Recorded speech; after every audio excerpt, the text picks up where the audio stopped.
So we got to reshoot. Okay, greetings, fellow nerds and greenskins. We're back again in the workshop. We had to reshoot this segment a couple different times. We had some difficulties with lighting and whatnot. But anyway, to recap, I've already got ghazghkull prepped and ready to be assembled. Now all the extra slag and stuff is removed. So right now we've got his torso and his legs attached. Right now we've already glued them. What I'm going to do is I'm going to come over here to my little heater and I'm going to turn this on. And I don't know what other guys use, but I use this to aid in drying the glue faster. I mean, yes, I'm using super glue gel, but when dealing with metal to plastic or metal on metal miniatures as we're using right here, this helps aid the bonding process. The heat does. It gets the glue harder and faster, and it cuts down on drying time, on naturally letting it air dry and cure. Again, and the other thing too that I know from past experience of putting this model together, on occasion you've got to either bend one of these jaw hinges or straighten them out. Somehow they get slightly misshapen. I don't know if it's during the molding process or whatever, but I've already taken the liberty of doing a tiny bit of that. I am going to have to adjust one of the jaw hinges. It fits in there pretty clean, but you want the iron gob jaw to look and feel as authentic as it would as if this was an actual living, breathing orc. I'm going to give it a slight little tweak with the jeweler's pliers there, so that when I lay the iron gob in there, it makes contact on both sides evenly. Now we still got a little bit of a gap right there. We gotta make another minor adjustment. Again, don't fret if you have to do this. It's not really that big of a deal. I know some people are probably thinking it's easy for me to say because I've been doing it for so long, but really it's not that big of a chore. Now you may experience, a little bit of overkill. You may have to readjust it back the other way. No big deal. Now we've got a situation where it fits in there exceptionally well, and now there's no gap. Okay, and this is the best time to make an adjustment like that to this particular model, because the head's not on there. The head is really easy to put on. It's got the stem piece in the back, and it's real easy to put that on. Gazzy's got he's ferocity level is off the charts. Like I stated before, he is the end all be all, and there are very few orcs that would have the balls to try to knock him off his throne. But getting back to the operation at hand, now that his head is seated inside the mega armor, all we got to do is hold it on there for a few seconds while the glue cures. Let's get some heat on this. Let's get that dry time down.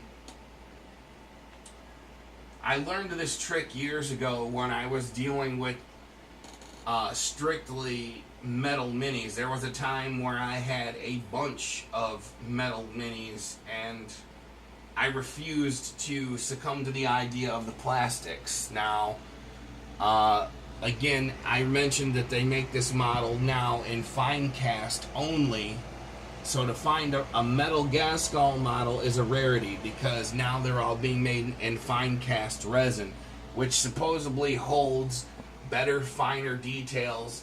I don't agree with that. I think the plastic they were using before AGW was just fine.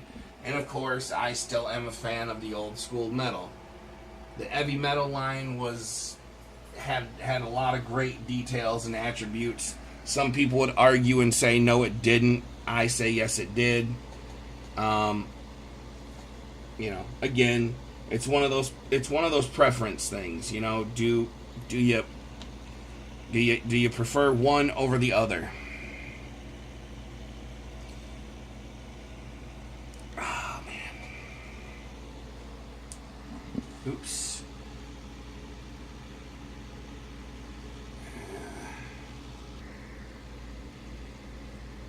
Okay, now that we've got the head affixed, now this model's starting to take on a personality.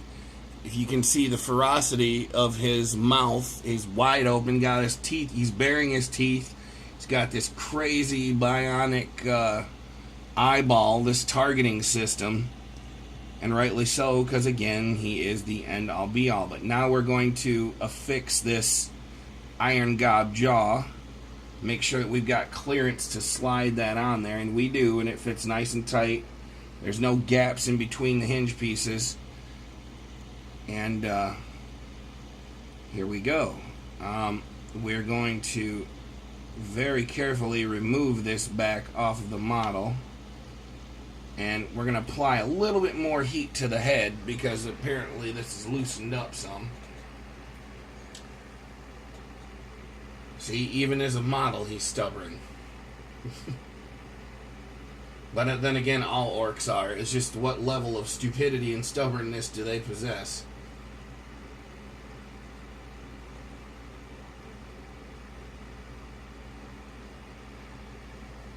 Okay, that should be good.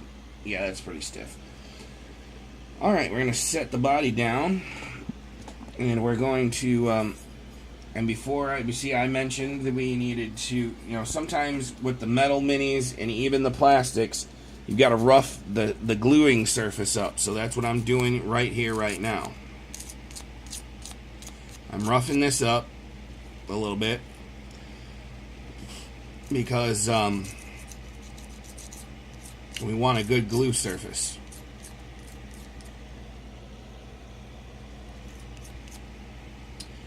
And let's just give it a quick once over right there and right there.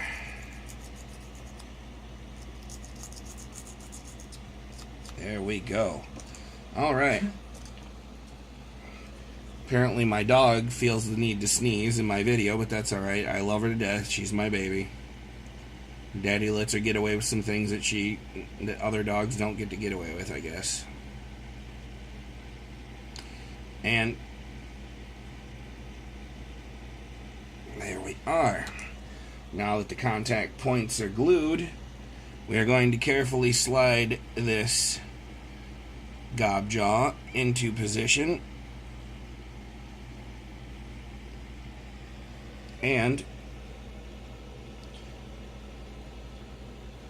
there we go. Perfectly affixed where it belongs. Now we do have a little bit of excess glue, but like I told you, the advantage to using the gel is you can quickly get it removed, and you don't have to worry about it running down the side of the model, which is what I'm doing right now by removing the excess glue that kind of squeezed out of the seams, because I made this fit very tight. It's tighter than it would have been right out of the box because I wanted to eliminate gaps. See, when they molded this, there would have been gaps here and here and here on the jaw points. I didn't want that. I don't want to see gaps. The only reason that I allowed this very slight minor gap here is to signify that this is his torso, and if you see how he's posed, his knees are bent and his torso is cocked to the right, so he's he's looking he's looking at you from a turning position. So if you were looking at him head on, this is what you're seeing. Although he's not based yet, he will be. That is why I allowed for that seam down here, because it's a natural one. It's, you got to remember, he's a bionic organism. He is a cyborg basically, and he has a bionic body, but part of him is still biological and a living creature.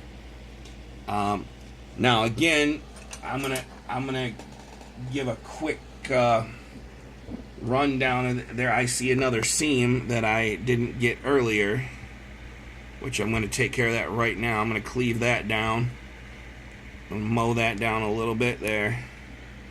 Very good. Now I can put on either one of the arms, but before I do that, I'm going to lay him back down, and I'm going to finish constructing the power claw for him. I guess we're going to have to apply a little more heat to this. There we go. There we go.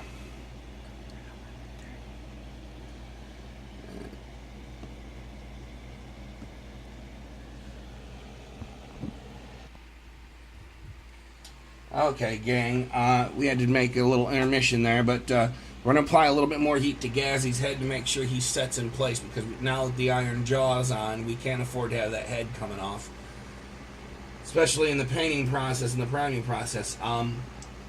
If I don't get to it during this video, we will shoot another video either tonight or tomorrow morning, because I wanted to show you some examples of some plastics being built. And I got two boys over here that I'm gonna clip loose off this sprue, and I've got some custom weapons that I purchased the other day from my local game store, right here in these packages, that we're gonna equip a couple of these guys with, so you guys get a first-hand look at these custom weapons on these guys that we're gonna do. And we're going to go through the process of modeling and priming and even painting. But, the following video might end up being a two-parter because of run time and other things. But, yeah, I wanted to show you some examples of that. Okay, seems like, okay, yeah, now we got the right heat on him. His head's perfectly stationary. Good. In any case, we're going to start working on the power claw after this break.